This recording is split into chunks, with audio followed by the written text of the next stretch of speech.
안녕하십니까. 더존 비즈원입니다. 2024년 귀속 ERP10 연말정산에 대해서 설명드리도록 하겠습니다. ERP10과 기존의 옴니솔이라고 설명드린 프로그램은 동일한 화면과 동일한 로직을 갖고 있기 때문에 옴니솔을 사용하신 분도 ERP10 연말정산 매뉴얼을 그대로 사용하시면 됩니다. 저희 매뉴얼에 보시면 12페이지부터 계정서법에 관해서 설명하고 있는데요. 계정세법은 이미 프로그램에 업그레이드 되어서 반영되었기 때문에 별도 설명은 생략하겠습니다. 계정서법에 관해서는 국세청 자료나 저희 매뉴얼의 내용을 참조해 주시면 되겠습니다. 그러면 프로그램 설명으로 바로 넘어가서 ERP10 연말정산 자료 흐름도를 한번 보시도록 하겠습니다.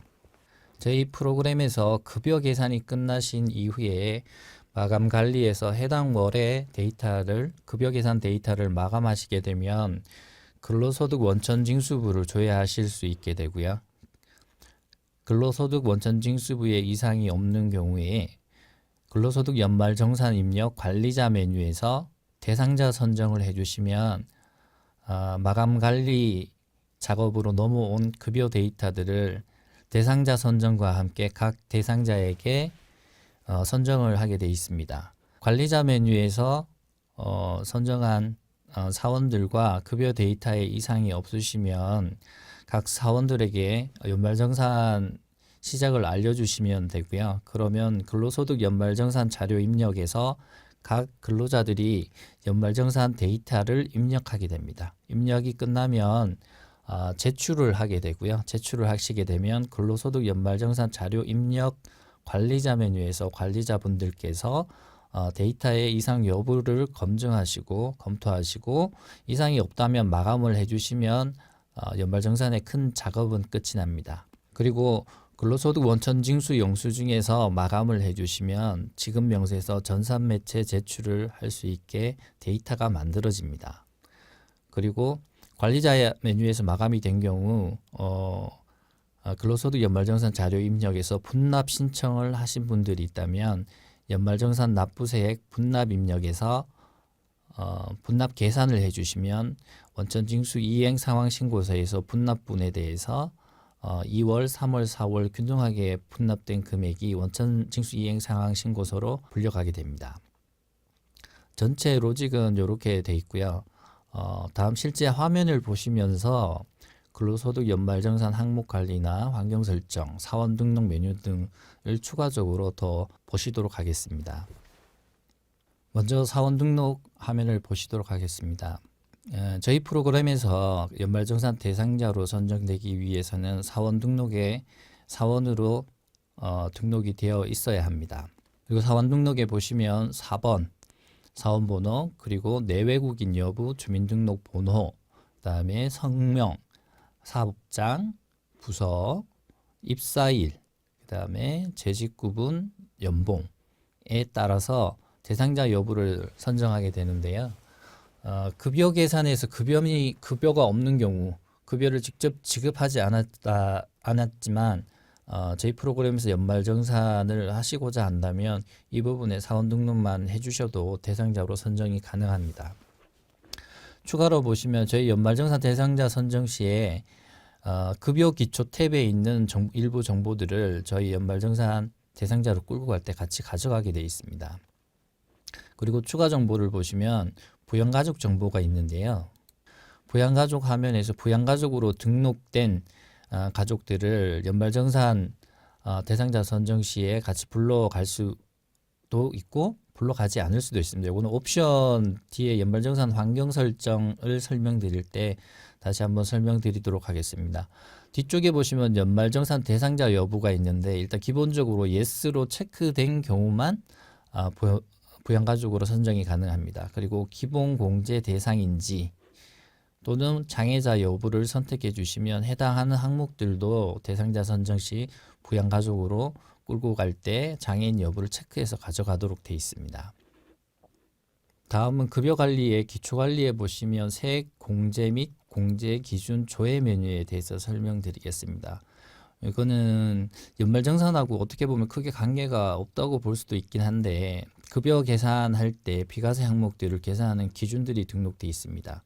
급여 계산할 때 해당하는 비과세 항목들에 대한 공제 한도와 신고 여부를 조회하실 수 있습니다. 요거는 연말정산 시에 검토용으로 참고하시면 됩니다. 다음은 근로소득 연말정산 항목 관리에 대해서 설명드리겠습니다.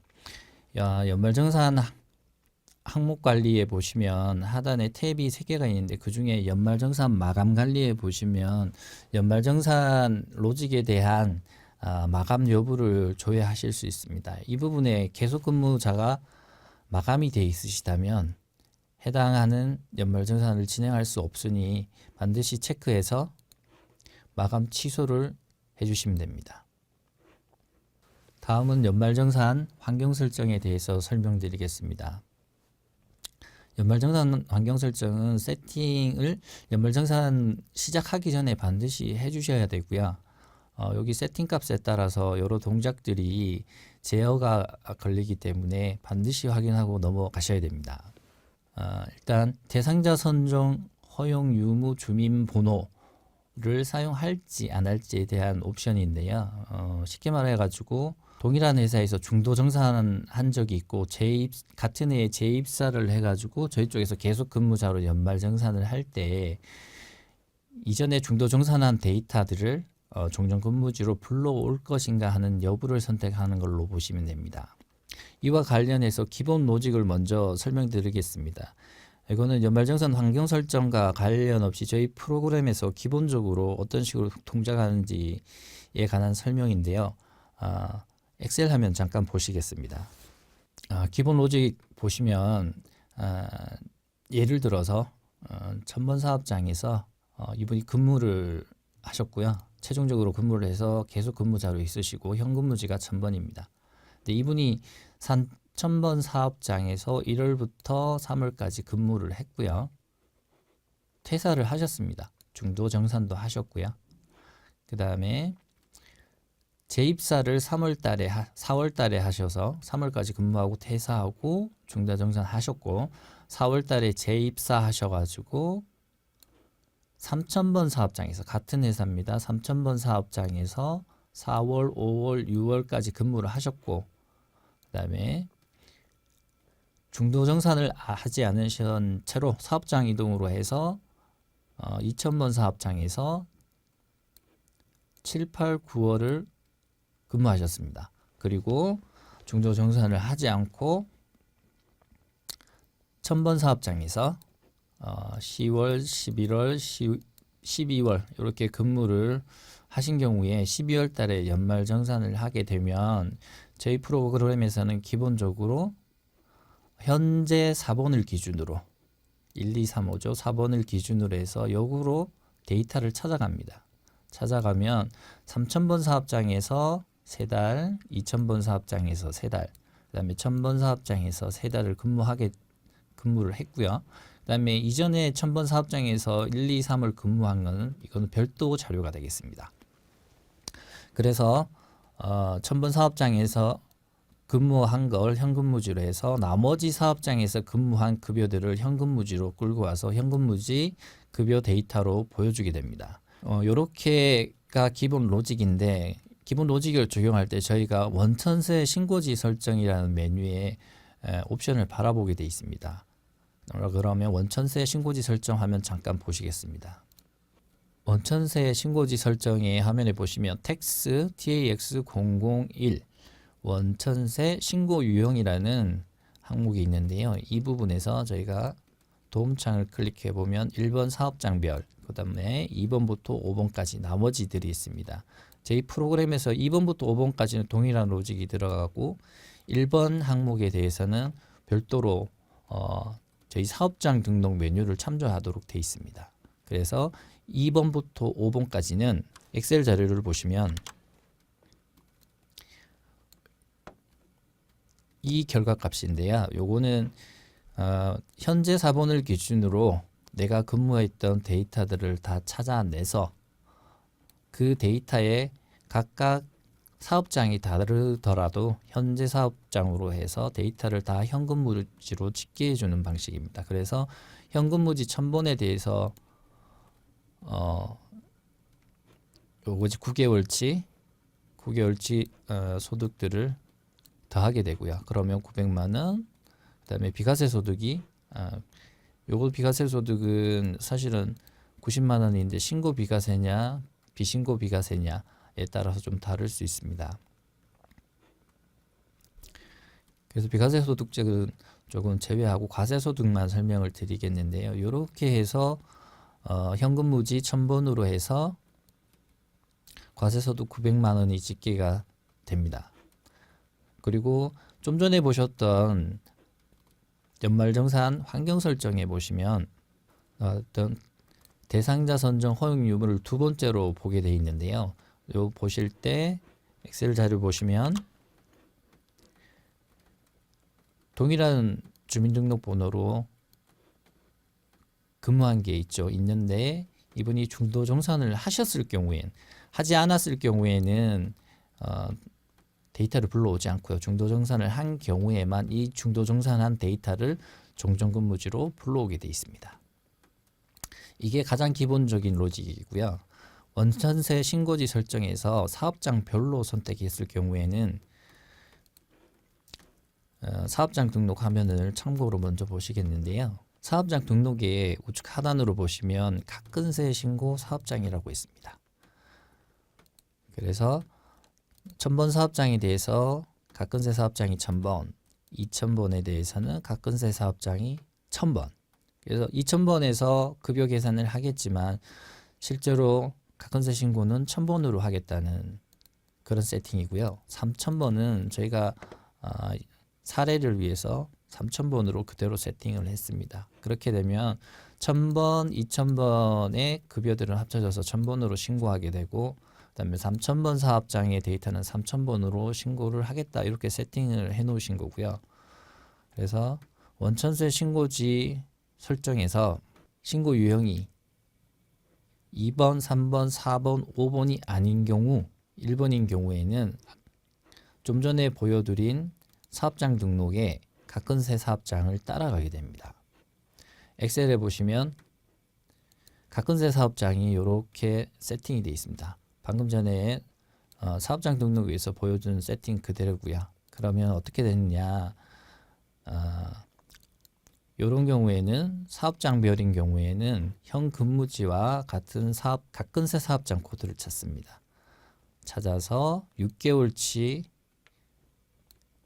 과세소득을 가지고 가고요. 그 다음에 처음에 마지막에 세팅했던 그 3000번 사업장은 각근세 사업장이 3000번이기 때문에 3000번으로 3개월치 과세소득이 집계가 됩니다. 그래서 300만 원을 가지고 가고요.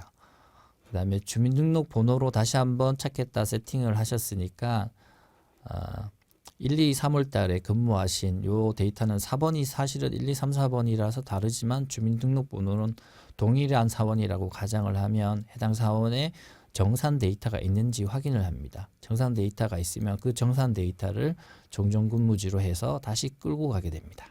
여기까지가 연말정산 환경 설정 1번 TAY0521 옵션에 대한 설명입니다. 다시 한번 말씀드리면 저희 프로그램에서는 여기에서 옵션을 별도로 선택하지 않더라도 4번으로 해서 데이터들을 현금무지로 집계하는데 사업장별 세팅인 경우에만 각근세 사업장을 보고 각근세 사업장이 현 사업장 번호와 다르다면 종전근무지로 데이터를 반영합니다. 다음은 TAY053 옵션 설명드리겠습니다. 053 옵션은 저희 급여기초정보에 사원 구분별 권한으로 세팅하신 경우에 관리자 메뉴에서 조회하실 때 권한이 있는 사원 구분만 조회되도록 세팅되어 있습니다.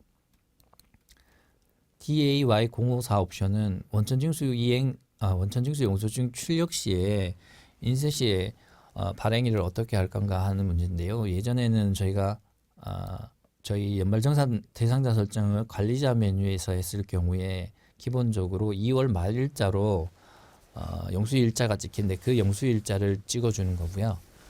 만약에 지금처럼 현재 일자로 세팅을 한 경우에는 시스템상에 오늘 날짜로 찍히게 됩니다. 그래서 옵션은 두 가지인데 영수일자와 현재일자 두 가지로 되어 있고요. 이 선택에 의해 가지고 옵션에 따라서 매번 바뀌어서 인쇄가 됩니다. 그 다음에 TAY05 옵션 설명드리겠습니다. 요거는 저희가 이번에 새로 만든 옵션인데요. 나중에 근로소득 연말정산 자료 입력 새로운 메뉴에 보시면 주소, 이메일, 휴대전화, 사내 번호를 근로자가 직접 수정해서 입력할 수 있도록 만들어진 기능입니다. 다만 유의하실 점은 이 메뉴를 사용 여부를 사용을 해서 근로자가 수정하시게 되면 사원 등록에 있는 인사 마스터 정보가 바로 변경이 됩니다. 이 점을 유의하셔서 세팅을 하시면 되겠습니다. 다음은 TAY056 옵션에 대해서 설명드리겠습니다. TAY056 옵션은 저희 고객사 중에서 몇몇 거래처에서 고객사에서 편리한 연말정산을 사용하고 계셔가지고 저희 쪽에서 요청하셔서 저희가 만든 메뉴인데요. 기존에 ERP IU를 사용하시다가 ERP 10으로 넘어오셨거나 옴니소를 사용하고 계신 업체에서 Yes로 설정하시고 사용하시면 됩니다. 간단하게 설명드리면 편리한 연말정산은 회사에서 국세청 홈택스에 고객 근로자들 급여 정보를 업로드해 두시고 근로자들을 홈택스에 접속하셔서 연말정산 서류를 작성하신 이후에 회사에서 편리한 연말정산 자료들을 PDF로 일괄로 내려받으신 후에 업로드하는 기능입니다. 사용하시는 고객사만 Yes로 설정하시고 사용하시면 되겠습니다. 다음은 TAY057 옵션에 대해서 설명드리겠습니다. 기초설문 사용 여부에 관한 옵션인데요. 요거는 기존의 내용이 뭔지 화면을 미리 보시는 게 좋을 것 같아서 일단 Yes로 설정하시고 근로소득 연말정산 자료 입력 메뉴에서 내용을 확인하신 후에 사용 여부를 선택하셔서 여기서 설정하시면 되겠습니다. 다음은 TAY101 옵션에 대해서 설명드리겠습니다. 요거는 기존의 구메뉴인 근로소득 연말정산 사용자 메뉴에서도 제공하던 기능인데요. 마지막에 있는 연말정산 탭에 사용 여부를 선택하게 되어 있습니다. 만약에 미사용으로 하시면 근로자들이 제출하기 전에 원래는 있으면은 결정사항을 확인하실 수 있는데요. 노로 세팅하면 결정사항을 확인하실 수가 없습니다. 이거는 구메뉴와 신메뉴 동일하게 적용되는 기능입니다. 그 다음에 TAY102하고 103 옵션은 지금 신메뉴에서는 적용되지 않는 옵션이고요. 필요에 따라서 저희가 102하고 103 옵션은 신메뉴에도 고객사의 요청이 있으면 적용할 수 있습니다. 그래서 이 부분은 정하게 정해진 건 아니다 생각하시고 필요하시다면 이 옵션을 타도록 저희들한테 요청하시면 신메뉴에서도 해당 내용을 편집 여부를 활성화 비활성화 해드리도록 하겠습니다. TAY104 옵션은 우리 사주조합 출연금의 기업 구분입니다. 해마다 한도가 달라지긴 하겠지만 우리 회사가 일반 기업인지 벤처 기업인지 선택하는 항목이 되겠습니다. TAY105 옵션에 대해서 설명드리겠습니다. 의료비 명세서 개인정보 보호라고 되어 있는데요. 이거는 저희 근로소득 연말정산 자료 입력 메뉴에 의료비 부분에서 의료비 명세서를 작성하실 때 진료처라고 해야 되나 병원명이라든가 병원의 사업자 번호 등 개인 정보에 관련된 것들을 숨김 처리를 하는 메뉴입니다. 숨김 처리는 저희가 앞에 한두 자를 제외하고 나머지는 별표 처리를 한다든지 하는 방식으로 적용을 해놨고요. TAY107 옵션 전년도 부양가족 버튼 활성화 유무는 전년도 부양가족을 당해 연도에 그대로 복사해오는 기능에 관한 건데요. 복사해오는 기능을 사용할지 안 할지에 관한 여부입니다.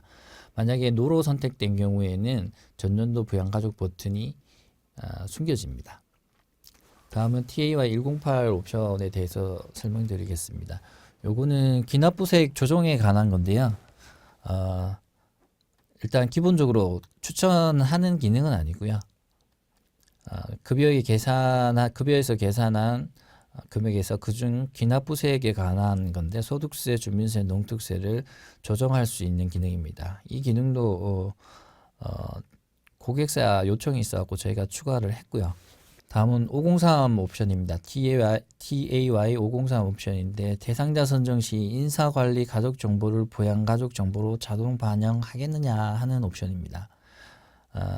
예를 들어서 회사에서 우리 회사는 가족 정보를 반드시 인사 정보에 반영을 하고 거기에 있는 데이터들을 도움창으로 불러와서 등록하도록 하겠다 하면 자동 반영 여부는 노로 하시면 되고요. 저희가 기본값으로는 예수로 나가기 때문에 부양가족에서 연말정산 대상자로 선택한 저장되어 있는 부양가족들은 기본적으로 연말정산에 부양가족으로 자동으로 선정합니다. 다음은 TAY 505 옵션입니다. 부양가족 추가 방법을 선택하시는 옵션인데 직접 입력인 경우는 예전에 사용자 메뉴에 보시면 라인이 추가되고 부양가족들 이름, 주민등록번호 등을 직접 입력하셨던 기억이 나실 텐데 그것처럼 직접 입력하는 방식이고요. 그 다음에 두 번째 부양가족 도움창은 저희 사원 등록에 등록된 부양가족을 도움창 형식으로 해서 불러오는 경우에 세팅을 합니다. TAY 506 옵션은 부양가족 정보 수정 여부인데요. 부양가족의 정보를 예전 메뉴에서 보시면 한번 부양가족 정보를 입력하시면 수정하려면 삭제를 하시고 다시 수정을 해야 되는 경우가 생기는데요. 지금 같은 경우 간단한 정보들은 그냥 화면에서 수정하실 수 있도록 수정 여부를 활성화하실 수 있는 옵션입니다. TAY 507 옵션은 증빙 서류를 첨부 파일로 제출할지 여부에 관한 옵션입니다. 네, 증빙 서류에 대한 첨부 파일을 전자서류로 법적으로 인정해 주는 건 아니고요. 기존에 서류로 제공했던 걸 인쇄해서 제출하셨던 걸 첨부 파일 형태로 제출만 하는 형식입니다. 여기 법적인 문제가 이제 걸려 있어서 예민한 부분이긴 한데 요 부분은 법적으로 인정되는 전자문서 형식은 아닙니다. 연말정산 환경 설정은 여기까지 설명을 마치겠습니다. 다음은 근로소득 원천징수부에 대해서 먼저 설명드리겠습니다. 근로소득 원천징수부는 이전에 말씀드렸듯이 급여 계산이 완료되고 난 후에 마감관리에서 마감을 하신 경우에 저희 연말정산용 데이터로 이감되게 되어 있는데요. 마감관리 메뉴에서 매월 마감하신 데이터가 저희 근로소득 원천징수부에 반영이 되는데 여기 각 월별로 조회하셨을 때 혹은 1월부터 12월까지 조회하셨을 때 마감 여부가 yes인 데이터만 표시되어집니다. 근로소득 원천징수부를 다시 한번 보시면 마감된 데이터가 조회되고요. 편리한 연말정산을 사용하시는 경우에 상단에 편리한 연말정산 엑셀 버튼을 누르셔서 근로자들의 급여 데이터를 다운로드 받으실 수 있습니다. 파일은 2,000명씩 순차적으로 작성이 됩니다. 다시 근로소득 연말정산 입력 관리자 메뉴를 보시겠습니다. 일단 연말정산을 하시기 위해서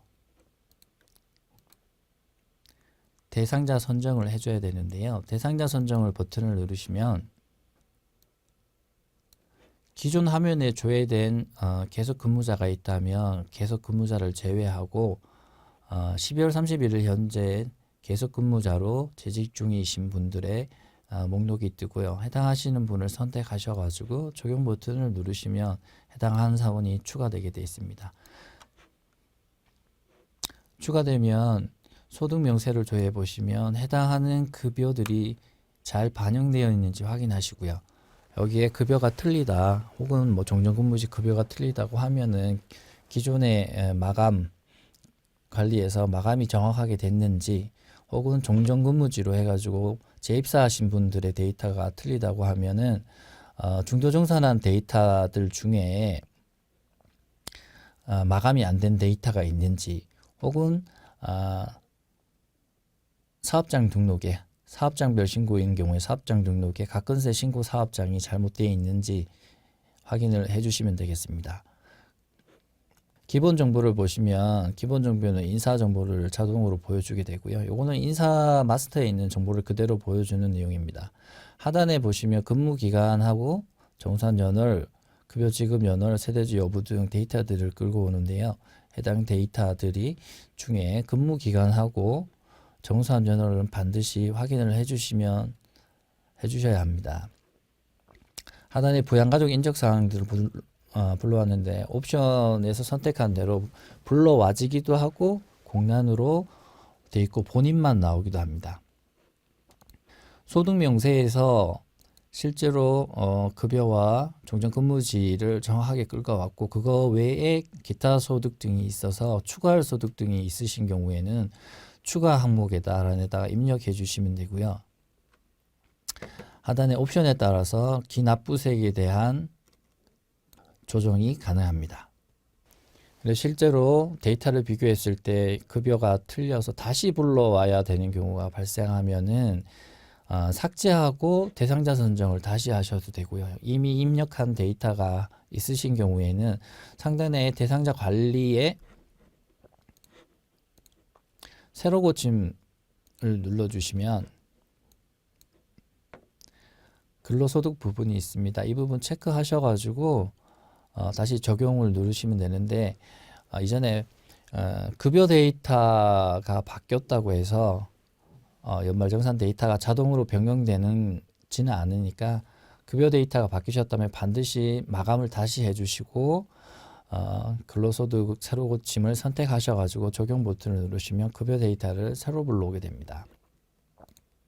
부양가족을 새로 불러와야 될 경우에는 부양가족을 선택하시면 되고요.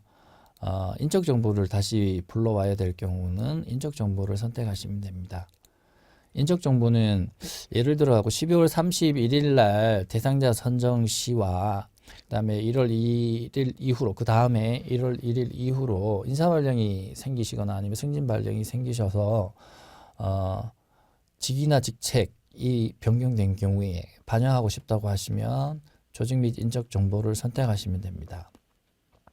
하단의 연말정산 코드는 실제로 연말정산 때가 아니라 중도정산 때 정산한 데이터를 위해서 만들어진 항목이고요.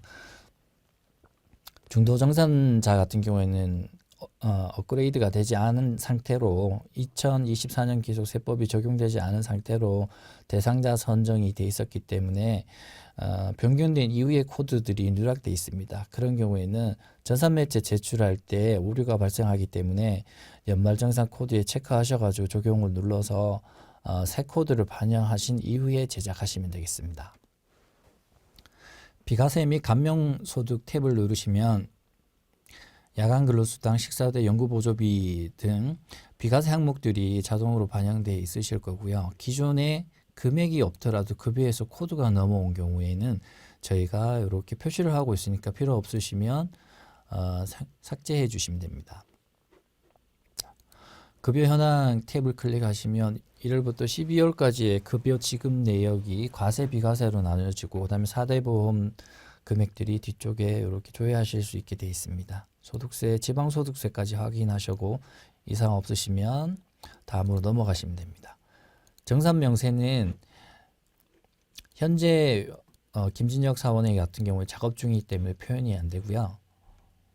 이렇게 마감이 된 경우에 표시가 되도록 되어 있습니다.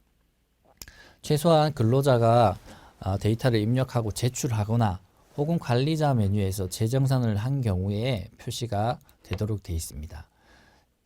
그러나 사용자 메뉴에서는 근로소득 연말정산 자료 입력 신메뉴에서는 탭을 클릭하면 자동으로 정산을 하도록 되어 있고요.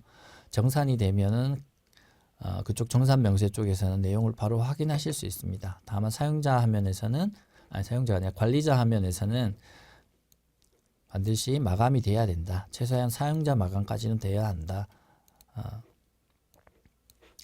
거 설명드렸습니다. 그 다음에 재정산 버튼 설명드리겠습니다. 재정산 버튼은 중도 퇴사자들 정산하실 때 많이 사용하시는데요. 대상자 선정한 이후에 사용자 메뉴에서 지금 현재로 바뀐 근로소득 연말정산 자료 입력 메뉴에서 굳이 제출하지 않으셔도 정산을 하실 수 있는 기능 버튼입니다. 해당하는 사원을 선택하고 정산 버튼을 누르시면 있죠. 정산 데이터는 표준 공제하고 일반 공제 중에 유리한 쪽으로, 근로자에게 유리한 쪽으로 자동 계산되어집니다. 얘를 누르시면 진행 상태가 사용자 마감으로 바뀌고 정산 명세가 표시됩니다.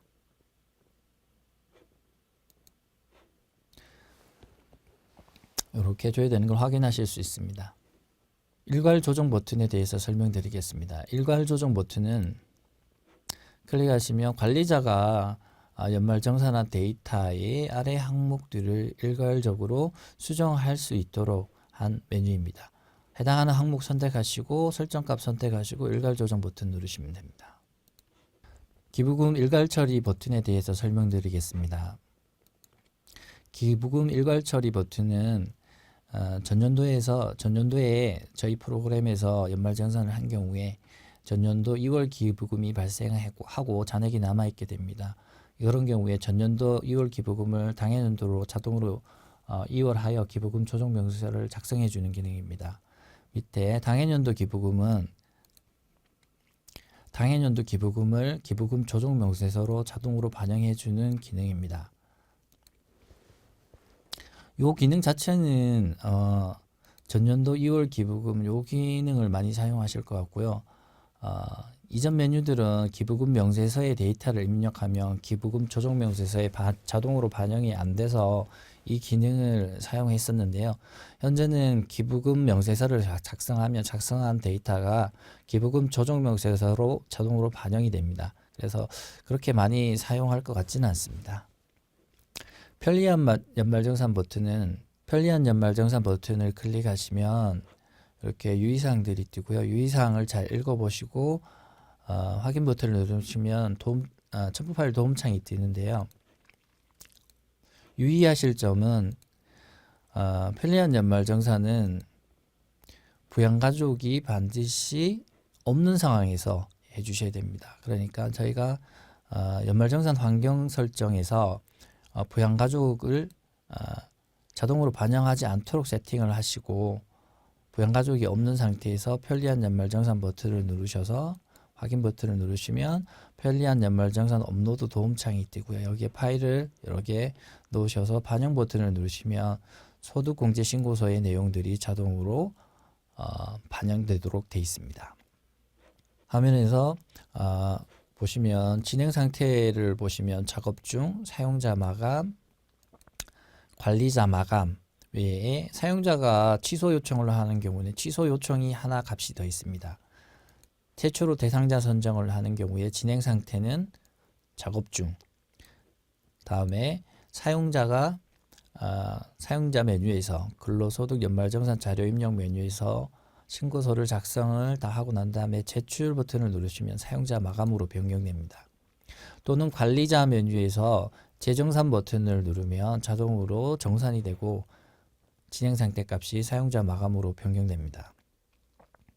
최종적으로 사용자 마감인 상태의 데이터를 관리자분들께서 확인을 하시고 이상이 없으시면 마감관리에서 마감을 하시게 되는데요. 마감을 하시면 관리자 마감으로 자동으로 변경됩니다.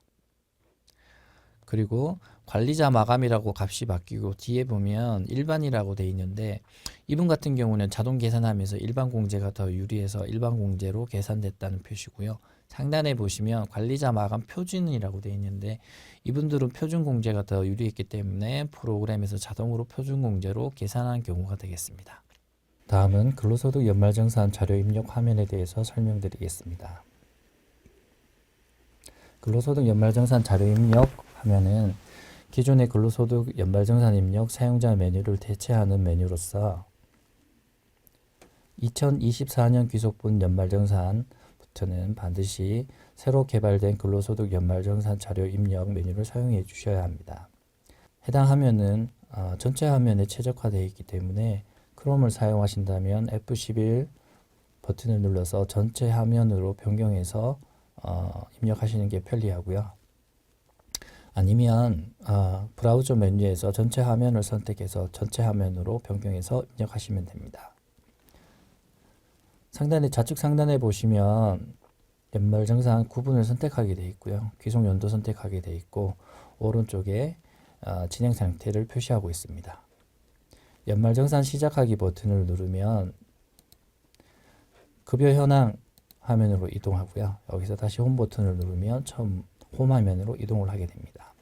신고서 제출하기 버튼은 공제자료 입력이 끝난 이후에 최종 정산 내역을 확인하시고 이상 없으시면 정산 내역 화면에서 신고서 제출하기를 누르셔도 되고요. 홈 화면에서 신고서 제출하기 버튼을 누르셔도 됩니다.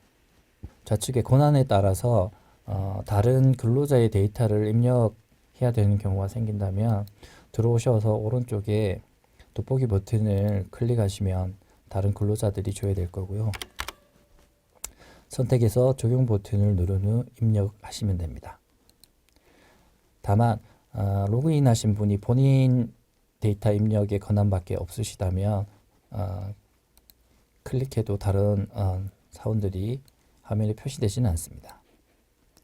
하단에 소득 정보와 결정세액을 표시하고 있고요. 오른쪽 편으로는 표시 화면이 아니라 버튼 화면입니다. 클릭하시면 해당하는 입력 화면으로 이동하게 되어 있습니다. 이번에 새로 만들어진 입력 화면 찾기 버튼을 클릭해 보시면 검색 화면이 뜨고요. 상단에 검색하고자 하는 버튼을 검색하셔서 클릭하시면 지금 같은 경우에는 월세액 입력 화면으로 바로 이동하도록 되어 있고요. 하단에는 전체 공제 항목에 대한 버튼이 마련되어 있으니 해당하는 버튼을 바로 클릭하셔도 상관없습니다. 초기화 버튼을 누르시면 화면이 초기화 되고요. 그리고 입력 화면 찾기 버튼 내에서도 검색어를 입력하시고 엔터를 치시면 이렇게 자동으로 검색이 됩니다. 각 메뉴에서도 검색 버튼이 있어서 클릭하시면 이 화면으로 이동하게 되고요. 좀 더 편리하게 공제 항목 입력 화면으로 이동하실 수 있도록 기능을 개발했습니다. 하단에 보시면 증빙 서류라는 버튼이 있죠. 이거는 연말 정산 환경 설정 메뉴에서 증빙 서류를 사용하겠다고 설정을 하시게 되면은 표시되는 버튼이고요. 클릭하시면은 내가 공제 항목 입력할 때 각각 첨부 파일로 입력한 파일들이 조회되게 되어 있습니다. 그리고 공제 항목명을 더블 클릭하시면 해당 공제 항목 입력 화면으로 바로 이동을 합니다. 먼저 편리한 연말정산부터 보시겠습니다. 편리한 연말정산 버튼은 이것도 연말정산 환경 설정에서 편리한 연말정산을 사용하겠다고 세팅을 하시게 되면 표시되는 버튼이고요. 클릭하시면 편리한 연말정산 버튼이 이렇게 생겨서 그 화면으로 이동하게 됩니다. 먼저 급여 현황부터 보시겠습니다. 급여 현황에서는 따로 조회하는 건 없고요. 급여 데이터가 변경되면 새로 한번 조회해 볼 수 있는 버튼, 그리고 다음 화면으로 넘어가는 버튼, 그 다음에 클릭하시면 검색 화면으로 가는 버튼이 있습니다. 급여 현황에서 데이터를 조회하시고 과세, 비과세, 그 다음에 사대보험, 그 다음에 소득세, 지방소득세를 확인하시고 이상이 없으시면 다음 버튼을 누르면 편리한 연말정산으로 넘어갑니다. 연말정산 환경 설정에서 편리한 연말정산 사용 여부를 프로하시면 화면에서 보이는 편리한 연말정산 버튼이 사라집니다. 사라지고 급여 현황에서 다음 버튼을 눌렀을 경우에 바로 기초 설문으로 넘어가도록 되어 있습니다. 편리한 연말정산 설명드리겠습니다. 편리한 연말정산 화면에서는 홈택스에서 내려받은 파일들을 소득세액 공제 신고서 파일들을 업로드할 수 있는 메뉴로 연말정산 자료 입력 버튼을 클릭하시면 이렇게 유의사항이 뜨고요. 유의사항을 반드시 읽어 주셔야 됩니다.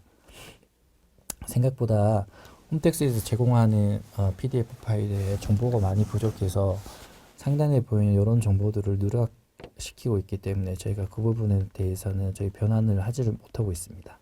확인 버튼을 누르셔서 넘어가는데 이렇게 부양가족이 등록되어 있는 사원이 포함되어 있습니다. 본인을 제외한 부양가족을 삭제 후 다시 시도해 주세요. 이렇게 되어 있는데요.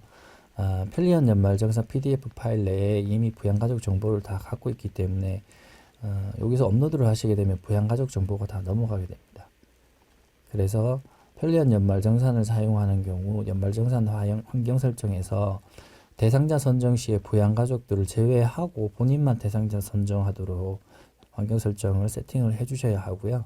만약에 이렇게 메시지가 뜬다면은 부양가족 정보에서 해당되는 부양가족들을 다 삭제해 주셔야 합니다. 여기서 확인 버튼을 누르시면 창이 닫히기 때문에 이 상태로 바로 설명을 드리면 편리한 연말정산 업로드 화면에서 업로드 버튼을 클릭해서 파일을 선택하면 여기 파일이 표시가 되고요. 아래쪽에 반영 버튼을 누르시면 됩니다. 누르시면 소득공제 자료들이 자동으로 들어가기 때문에 기초 설문이나 기초 정보에서 데이터를 제출해 주시면 공제 자료들을 확인하실 수 있습니다. 기초 설문화면 보겠습니다. 기초 설문화면은 대화 형식으로 해서 우리가 연말정산을 시작할 때 기초적으로 확인해야 할 것들을 제시를 하고 읽고 확인 체크 여부를 선택해서 체크를 해주시고 난 후에 제출하도록 되어 있고요.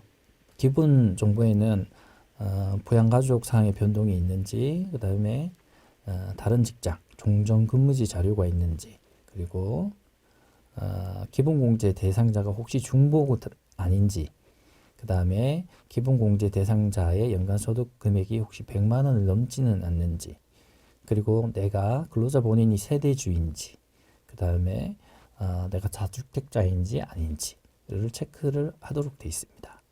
체크를 하시면 뒤에 공제자료 입력해서 정산을 할 때 자동적으로 계산에 반영되도록 되어 있습니다. 설문 제출은 제일 하단에 체크박스에 체크를 해서 내가 상단에 기초 설문에 대한 내용을 숙지했고 면밀히 검토 후에 소득 공제를 신청한다고 체크를 해서 설문 제출을 하게 되어 있습니다.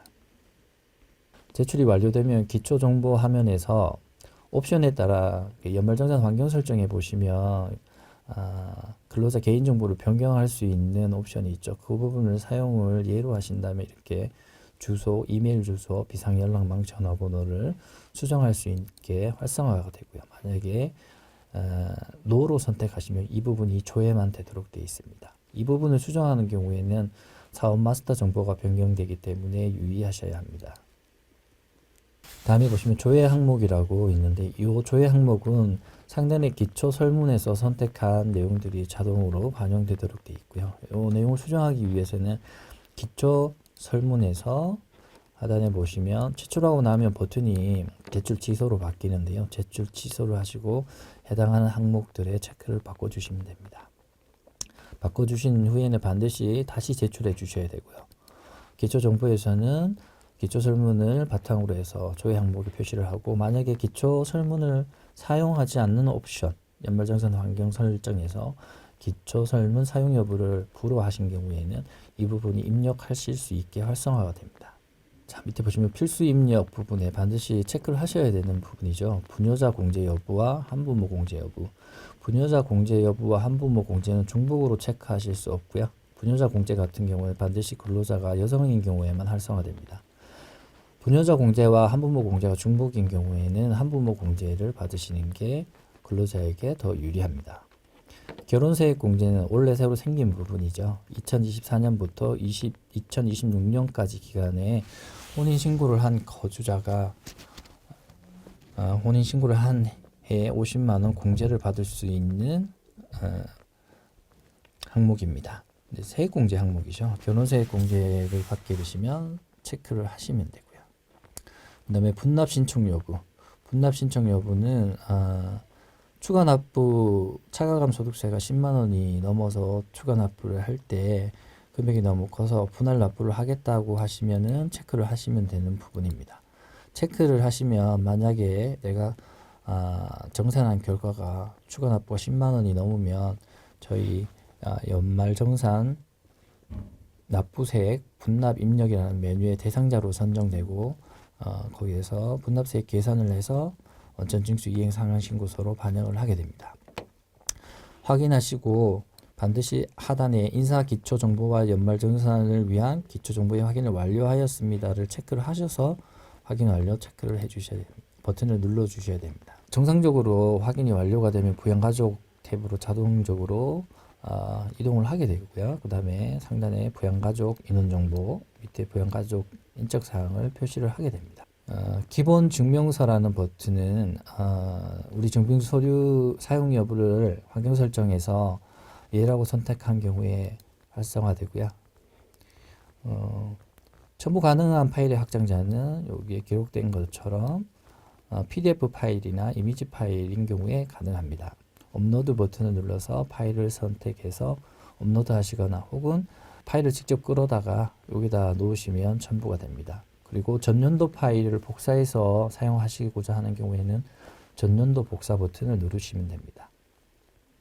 제가 이번 메뉴를 개발하면서 기존에 사용하던 메뉴의 문제점이 뭐냐면 이런 부분에 기본 공개나 경로 우대 혹은 소득 금액 초과 여부에 의도하지 않게 실수로 클릭을 하는 경우가 많이 생겨서 실제로 연말정산을 하다가 다시 풀어가지고 체크를 하거나 혹은 국세청으로부터 연락을 받는 경우가 생기기 때문에 고객사에서 이 부분에 대한 대책을 세워달라고 하셔가지고 저희가 추가 버튼이나 수정 버튼을 눌러서 수정을 하도록 되어 있고요. 이 화면에서는 클릭해도 아무런 변화가 일어나지 않도록 로직을 변경했습니다.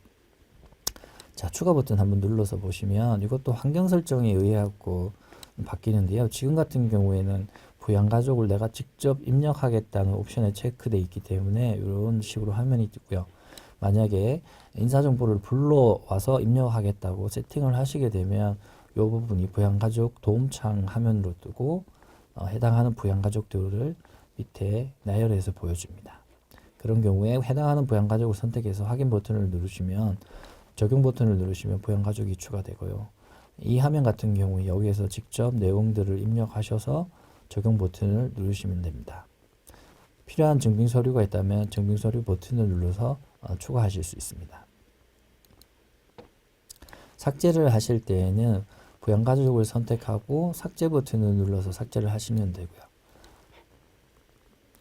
주의하셔야 되는 게 이미 해당하는 부양가족으로 공제 자료를 입력했다면 그 자료까지 같이 삭제되니까 참고하셔야 됩니다.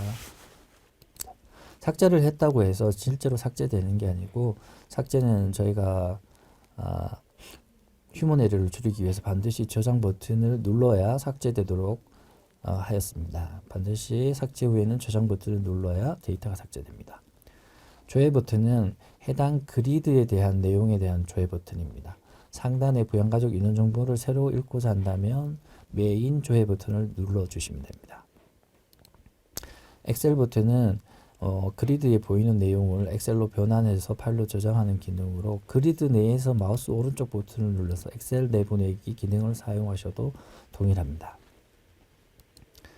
전년도 부양가족 버튼은 전년도에 등록된 부양가족들을 선택해서 복사해서 원래 사용하실 수 있게 하는 기능입니다.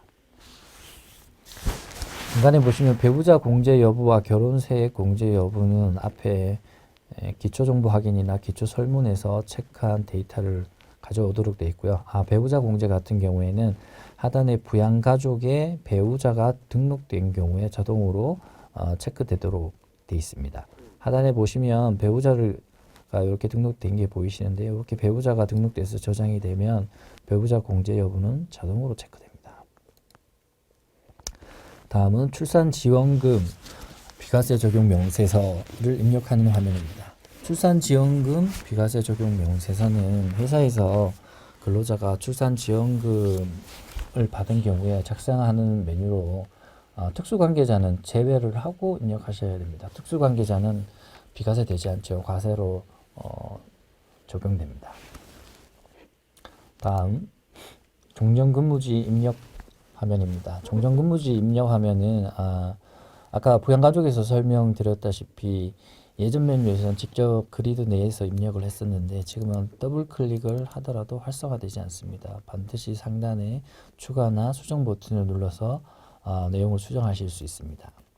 추가 버튼을 누르시면 부양가족 입력 창이 뜨고요. 이렇게 우리는 요걸 아코디언 방식이라고 부르는데요. 아코디언처럼 쭉 펴지고 줄들고 합니다. 그래서 해당하는 내용을 위에서부터 순서대로 아래로 입력하시면 되고요. 적용 버튼을 누르면 저장이 됩니다. 이미 입력한 데이터를 수정하시고자 하는 경우에는 해당하는 종전근무지를 선택하시고 상단에 수정 버튼을 클릭하시면 이렇게 내용을 그대로 불러오고 여기서 수정해서 저장하시면 되겠습니다. 하단에 참고사항 참고하셔서 입력하시면 되고요. 저희가 필요한 경우는 이렇게 캡처를 떠서 이미지를 첨부했으니 참고하셔서 입력하시기 바랍니다. 다음은 국세청 자료 설명드리겠습니다. 국세청 자료 좌측에 보시면은 이렇게 카드 리스트라고 제가 부르는데 카드 리스트 버튼들이 이렇게 있고요. 총급여가 제일 상단에 표시됩니다. 총급여는 입력하는 공제 항목들에 보시면 총급여 제한이 걸려 있는 경우들이 있죠. 그런데 확인하시라고 이렇게 총급여를 표시해 드리고 있고요. 상단에 접는 버튼을 누르시면 왼쪽으로 접기 이렇게 줄어들고요. 한 번 더 클릭하시면 아이콘만 표시가 됩니다. 아이콘 위에 마우스를 가지고 가시면 어떤 공제 항목인지 이렇게 표시가 되니 참고하시고요. 실제 간소화 자료를 업로드 해보도록 하겠습니다.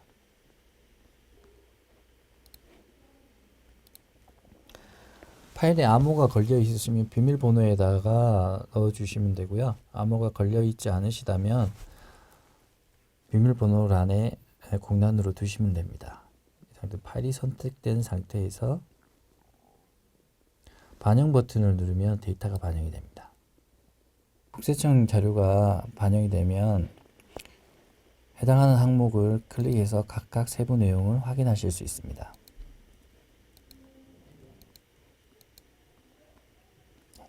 반영된 데이터를 삭제하고 다시 업로드 하시고자 할 경우에는 반영 데이터 삭제 버튼을 누르시고 간소화 자료 업로드 및 반영 버튼을 클릭해서 다시 파일을 업로드 해주시면 됩니다. 다음은 공제자료 입력 화면을 보도록 하겠습니다. 공제자료 바로 클릭하셔도 되고 하단에 다음 버튼을 누르셔도 됩니다. 보험료 입력하는 화면인데 상단에 보시면 지금 설명이라고 이렇게 되어 있는 부분인데 저희가 디폴트 값으로 이렇게 접어놨습니다. 화면이 밑으로 너무 길어져서요. 타이틀 부분을 클릭을 하시면 아래로 내용들이 펼쳐지고요. 신고서상에서 영수증상에서 어디에 해당되는지 주의할 내용, 한도 금액, 그리고 뭐 총급여 제한이 있는 경우 총급여 제한 금액, 그 다음에 뭐 세액 한도, 그 다음에 세율 이런 것들을 표시를 해주도록 되어 있고요. 그 다음에 추가 버튼을 누르시면 입력 도움창이 뜨는데 입력 도움창 내에 입력 시 유의할 사항을 별도로 표시하도록 되어 있습니다. 그렇죠? 앞에 있는 내용하고 다르게 실제적으로 입력할 때 이런 건 주의하십시오라고 이렇게 있고요. 국세청에서 뭐 과다공제가 많이 일어나는 예시들이 있는 경우에는 그런 예시들을 위에다 적어놨고요. 하단에 입력 항목 중에 특히 또 주의해서 입력하셔야 할 항목들은 하단에 이렇게 설명을 달았습니다. 그래서 이런 화면들이 있으면 보험 종류를 선택하지 않고 넘어가는 경우가 많으신데요. 이렇게 주의사항으로 달아놨으니까 반드시 보험 종류를 선택을 하시고 입력을 해주셔야 되고, 그 다음에 증빙서류를 연말정산 환경 설정해서 사용하겠다 이렇게 하는 경우에는 증빙서류 버튼이 활성화되고 클릭을 하시게 되면 증빙서류를 첨부할 수 있게 됩니다. 다시 한번 보시면 데이터가 있는 경우에 증빙서류 버튼을 누르면 이렇게 증빙서류 도움창이 뜨고요. 해당 증빙 파일을 입력하실 수 있습니다. 다음은 의료비. 의료비는 원래 6세 이하 자녀의 의료비가 본인 의료비처럼 전액 공제되도록 바뀌었습니다. 다음에 교육비. 방금 전에 의료비 같은 경우에는 좌측으로 접는 버튼을 클릭하셔가지고 화면을 조금 더 늘리시는 게 입력하시기에 더 편하십니다. 다음에 교육비. 교육비 하면은 특별히 작년하고 바뀐 게 없어서 따로 설명드릴 건 없는데 그리드에 보시면 저희가 첨부 파일이라고 이렇게 컬럼이 하나 추가됐습니다. 의료비도 보시면 오른쪽에 첨부 파일이 있고요. 교육비 보시면 지금 이런 경우에 직접 해당 첨부 파일을 수정해야 될 경우나 등록해야 될 경우에 해당하는 부양가족을 선택하고 상단에 수정 버튼을 눌러서 그 첨부 파일을 입력하지 않고 여기 첨부 파일에 클립 모양을 더블 클릭하시면 첨부 파일을 추가로 등록할 수 있게 되어 있으시니 참고하시면 됩니다. 그다음에 신용카드 같은 경우에는 상단에 총 급여와 최저 사용 금액, 그다음에 총 사용액, 그 차액들을 표시하고 있습니다. 입력하실 때 참고하시면 되고요. 전년도 전체 사용분 같은 경우에는 별도로 입력하는 항목이 없으니 전년도 전체 사용분 버튼을 누르셔서 전체 사용분을 입력하시거나 전년도 전체 사용분 불러오기 버튼을 누르셔서 전년도에 입력된 저희 프로그램에서 전년도 연말정산을 하는 경우죠. 불러오기 버튼을 눌러서 입력해 주시면 됩니다. 직불카드, 현금영수증, 대중교통까지는 신용카드와 동일한 화면 구성을 가지고 있습니다. 그 다음에 개인연금, 저축, 연금계좌, 주택자금 이런 것들을 입력하시면 되고, 이렇게 보시면 주택자금은 그리드 내에서 직접 입력을 하도록 되어 있고요. 만약에 공제 자격이 안 되면은 이렇게 팝업창을 띄워가지고 공제할 수 없는 사유를 안내해 드립니다. 월세 공제, 그 다음에 주택 마련 저축, 장기 집합 투자증권 저축, 소기업 소상공인, 여기도 보시면 금액을 그리드에 직접 입력하게 되어 있죠. 첨부 파일은 첨부 파일 아이콘을 클릭하셔서 입력하시면 됩니다. 다음은 기부금 입력 화면 보시겠습니다. 기부금 입력 화면에서 유의할 건 다른 건 없고요. 작년하고 비교해서 바뀐 거는 기부금 조정 명세서 반영 버튼을 크게 쓸 일이 없으시다는 겁니다. 그래서 기부금 명세서에 기부금 내용을 당해년도분 입력하시고 전년도 2월분은 하단에 기부금 조정 명세서에서 입력하시면 되는데, 당해년도 기부금 명세서에 입력하시면 하단의 기부금 조정 명세서에 동시에 저장이 되도록 바뀌었기 때문에 별도로 상단의 기부금 조정 명세서 반영 버튼으로 입력하실 필요는 없습니다.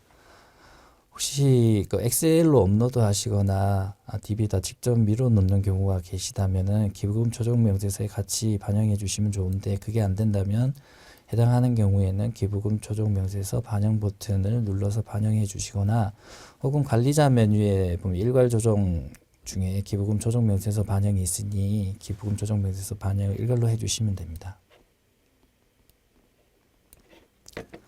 하단에 구분별 공제 대상 기부금 총액까지 확인하시면 되고요.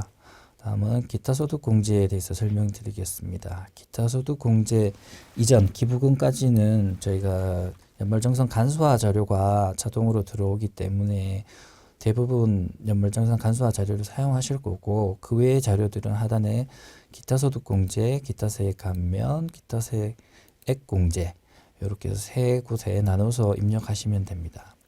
기타 소득 공제의 경우 우리 급여에서 넘어오는 국민연금 혹은 뭐 공무원연금, 군인연금, 사립학교 교직원연금, 별제국, 우체국연금까지 자동으로 반영되도록 되어 있고요. 조정이 필요한 경우에 추가 컬럼에 금액을 입력해 주시면 됩니다. 추가 컬럼에 입력하실 때 플러스 금액은 그냥 입력하시면 되고요.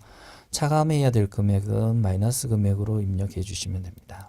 첨부 파일은 오른쪽에 클립 아이콘을 더블 클릭해서 첨부해 주시면 되고요. 다음은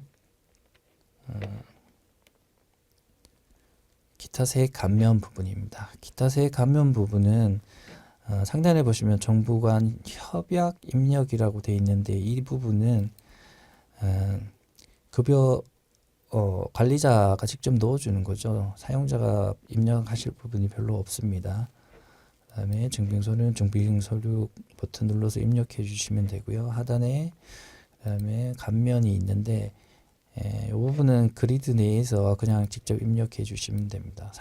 그리드 상단에 추가 버튼이나 수정 버튼이 없다면 그리드 내에서 직접 입력해 주시면 되고요. 이 항목도 관리자가 급여에서 자동으로 반영되는 항목이기도 하고, 만약에 추가할 항목이 있으면 관리자 메뉴에서 추가해야 줘야 되기 때문에 사용자 메뉴에서는 이렇게 오픈되어 있지는 않습니다. 하단에 중소기업 취업자 감면, 그 다음에 조세 조약에 의한 세액 감면, 이렇게 금액이 있으신 경우에 입력해 주시면 되고요. 감면 세액 또한 감면 시작일하고 종료일만 입력해 주시면 됩니다. 금액은 관리자 메뉴나 급여에서 넘어온 금액들이 자동으로 반영되도록 되어 있습니다. 기타 세액 공제 보시겠습니다. 기타 세액 공제는 납세조합 공제나 주택 차입금 이자 상환의 공제가 있는 경우에 입력하시면 되고요. 외국 납부세액 같은 경우는 올해 변경됐습니다. 작년까지는 공제받을 납부세액을 직접 계산을 해서 입력을 했고요. 올해부터는 국외 총급여, 국외 납부세액 전체 금액, 그 다음에 국외 총급여액을 넣으시면 자동으로 계산되도록 되어 있습니다. 단 여기서 공제를 받으시려면 국외 총급여 자체가 우리 연말정산 총급여에 포함이 돼서 돼 있는 경우에만 국외 납부세액 공제를 받으실 수 있고요. 국외 총급여가 포함이 되지 않았다면 국외 납부세액 공제를 받으실 수가 없습니다.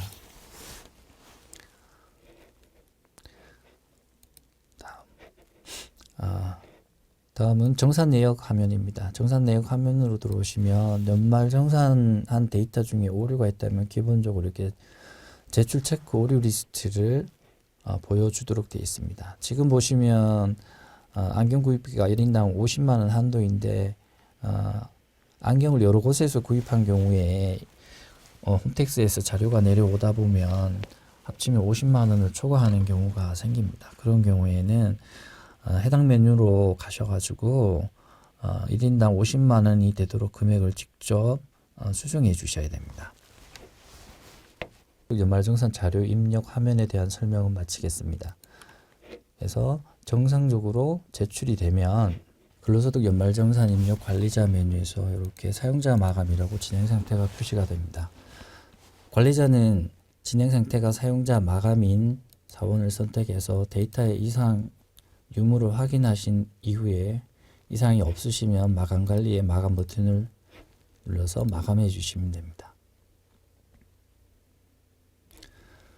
그럼 사용자 입력에 관한 프로세스는 종결이 된 거고요. 그 다음은 근로소득 원천징수 영수증을 보시도록 하겠습니다. 근로소득 원천징수 영수증에서 조회 버튼을 누르시고 조회 조건을 선택하시고 조회 버튼을 누르시면 관리자 마감된 데이터들이 이렇게 뜨고요.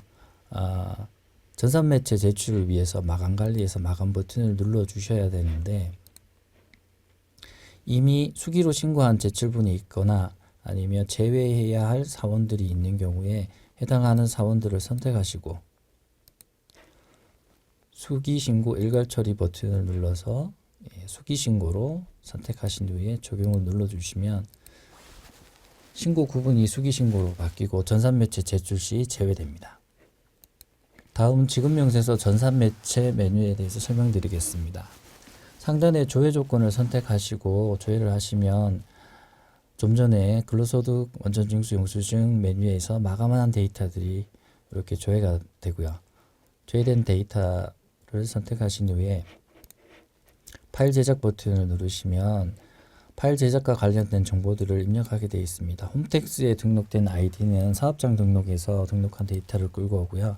전자신고 파일 암호를 입력해 주시고 담당 부서 성명, 담당자 전화번호 확인해 주시고 틀린 거나 빠진 부분이 있으시면 수정해 주시고 작성 버튼을 누르시면 됩니다. 경로 확인하시고 저장 버튼이나 국세청 자동신고 버튼을 클릭해 주시면 전산매체 파일들이 제작되고요. 제작이 완료되면 상단에 이렇게 파일들이 보이는데 사업자 등록업 번호가 앞에 있고 뒤 확장자까지 이렇게 연결된 거 보이시죠? 그 파일 말고 아래쪽에 보시면 언더바 이렇게 들어가고 2024년 12월이라고 표시된 파일은 암호화를 국세청 암호화를 시키지 않고 저희 프로그램 암호화를 시켜서 데이터를 확인할 수 있도록 별도로 만든 파일입니다. 그래서 위쪽에 있는 파일은 국세청 전자매체 신고용 파일이고 하단에 있는 파일은 저희 쪽 확인용 파일이기 때문에 저희 쪽 확인용 파일을 먼저 열어서 데이터에 이상이 없으시면 국세청 파일을 홈택스에 가셔가지고 신고하시거나 아니면 아까 파일 제작하셨을 때 보신 것처럼 국세청 자동신고 버튼을 눌러서 홈택스트로 자동으로 로그인 하셔가지고 바로 전송하셔도 됩니다. 다음은 연말정산 납부세액 분납 입력 메뉴에 대해서 설명드리겠습니다.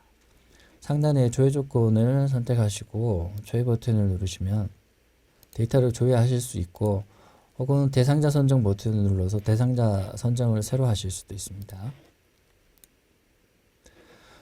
그러면 연말정산 시에 근로자가 분납세액 신청을 하셨고, 그리고 이제 추가로 납부할 세액이 10만 원이 넘는 분들은 이렇게 리스트로 조회가 되고요. 선택해서 확인하시고 다시 전체 선택해서 분납세액 계산을 누르시면 다시 한번 재계산해 줍니다.